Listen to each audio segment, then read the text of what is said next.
finally cooling off. I feel like we've had like 8 months of summer and we just, I don't know, I need the fall to get here. It's still not super cool, but it's cooling off enough that we're going to have chili tonight.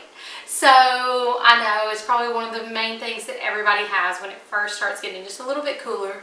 But instead of a ground beef chili, we're going to do a Chipotle chicken chili and switch it up and see how it is. And I'm super excited. So I've already got my onion and my garlic chopped, got our chicken setting out. So I'm going to bring y'all over. We are going to do this in my Ninja Foodie. However, you could do this on the stovetop, or even just cook this in a Dutch oven style little pot, whatever you want. I love that my Ninja Foodie will let me sear all of this and get it cooking, and then I'm going to switch it to slow cooker function so that when we come home for dinner tonight, that it will all be ready instead of me having, which it doesn't take a long time to make this recipe, but I like to get it done while I can and have it waiting for us when we get home. So I'm going to move y'all in and we'll get started. So while our pan heats up, we're going to add a couple tablespoons of olive oil. So I've got this turned to a medium-high heat, and as soon as that oil warms up, we're going to add in our onion and our garlic. Okay, so our oil should be heated up. We're going to add in 1 large diced onion. And y'all, look at my fancy new knife. I know I've been talking to y'all that we need some new steak knives. And it's such an investment. I'm not sure. We should have never gotten rid of our old steak knives, but 1, it was time, and 2, we were trying to cut down when we were moving into the camper. But I got this new knife, and they have steak knives. Oh, here, I can't even show you. 1, look how pretty it is. Now, this cannot go in the dishwasher. It's, they're made in Japan, but it is super, I don't know. I know that it might just look like a knife to y'all, but y'all, it cuts so beautifully. You know when you get something brand new and you're all in love? I feel like I'm in love with this knife. But it, so it can't go in the dishwasher, but I'm used to washing a lot of things by hand.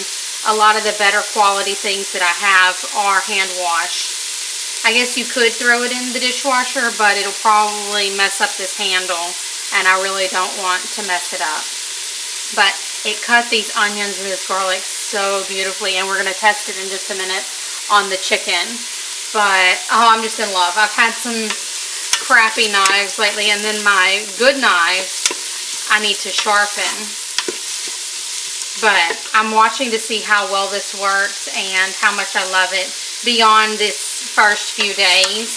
And I'm thinking about ordering some steak knives from them too.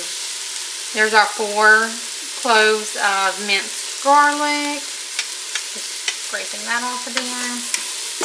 And we're just going to cook this on a medium-high heat for about 3 or 4 minutes until those onions start softening up. We just want to make sure we're not letting that garlic burn.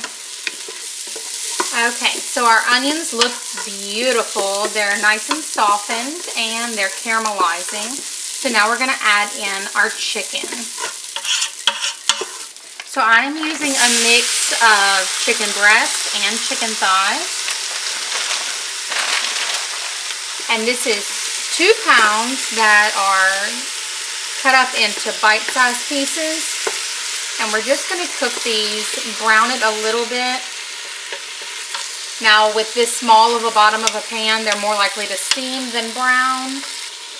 But we're just going to cook these for about 3 to 4 minutes, and then we'll start adding in most of the rest of our ingredients.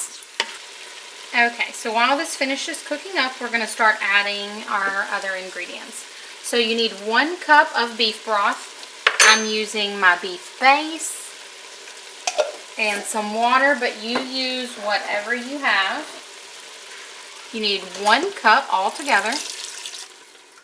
You could use chicken broth, but we want the richer flavor. I know we're using chicken, cooking with chicken and then using beef broth, but I want that deep, rich flavor. You could also use a cup of beer if you have that on hand. I don't really know beer and I don't drink it, so I wasn't really interested. I'm gonna pull that weird looking piece out. I wasn't really interested in buying a whole pack of beer. One, not knowing what's good and what's not, just for this recipe. So I used beef broth. I'm going to add in 1 can of diced tomatoes, 3 chipotle peppers in adobo sauce. This is some peppers that I had left over from using my sauce for our chipotle pasta salad. Just stuffed them in the freezer and then thawed them. They don't take but just a little while to thaw. So I'm using all of those. And you could dice these up too if you don't want huge peppers in there.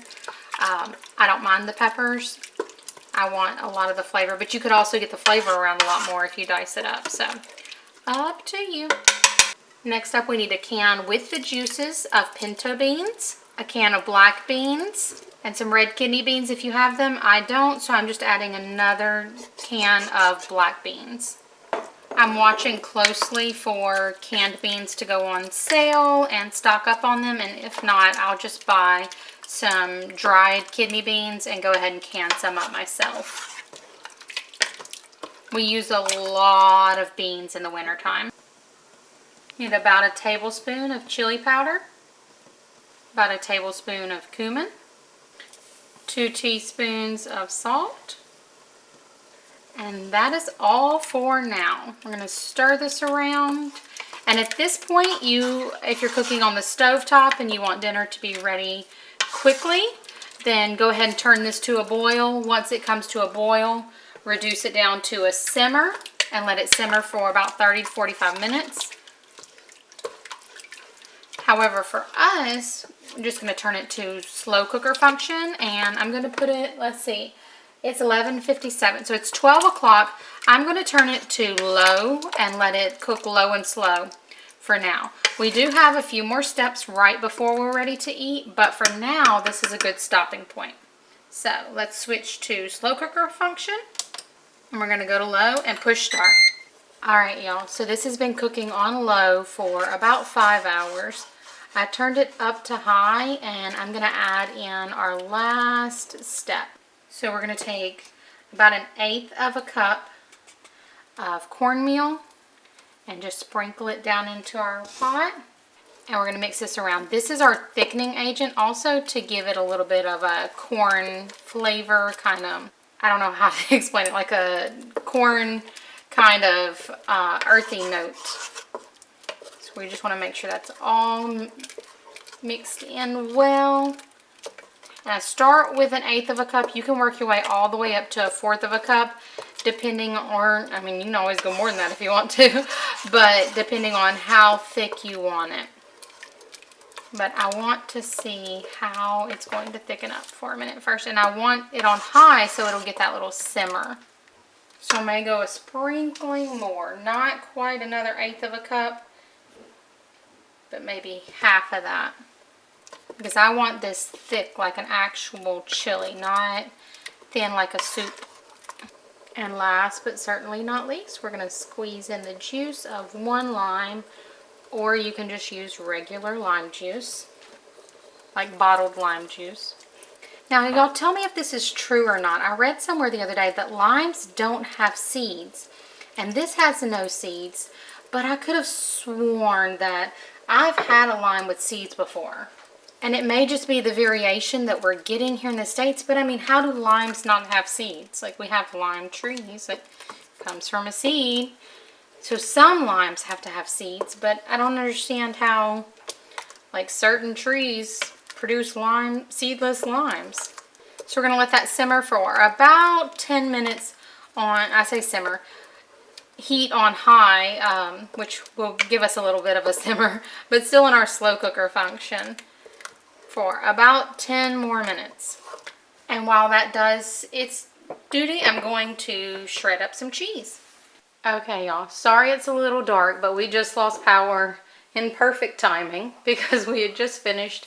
I've got the kids sitting down to eat. I gave it a taste test, and it has a really good kick. And instead of tostadas, I went ahead and made these pupusas. I may be saying that wrong. That Eleanor and I got from Sam's Club. I mean, it's probably been about a month now, but we had them before and they were okay, but whenever I saw these in the fridge, I was like, well, we can go ahead and give that a try. That seems like it would be perfect. And the corn flavor does work perfect with this. Now you could use some tortillas, some tortilla chips or tostadas or something and still work just as well. But I'm gonna add some cheddar cheese along with some queso fresco, a good heaping of cilantro. If you like sour cream, Eleanor's having hers with some sour cream. I cook with it a lot, but I don't eat it myself. And then just topping with some more jalapenos. And there is our wonderfully spicy, yummy, different chili. It's perfection. Now, both of the kids do have a full glass of milk because that has a pretty good kick. But I love it. And I think that that addition of cornmeal at the end to help thicken it up, you see how nice and thick it is, like a chili, is that perfect little earthy thickener. All right, y'all, there's Chipotle chicken chili. Let us know what you think. We'll see y'all next time.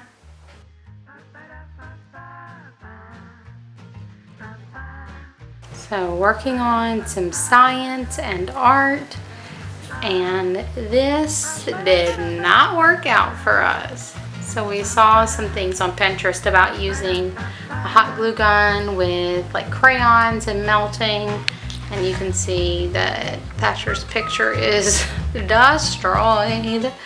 That just did not work for us. However, Eleanor is about to cover up an old painting of hers that she's going to use for our science project for tomorrow.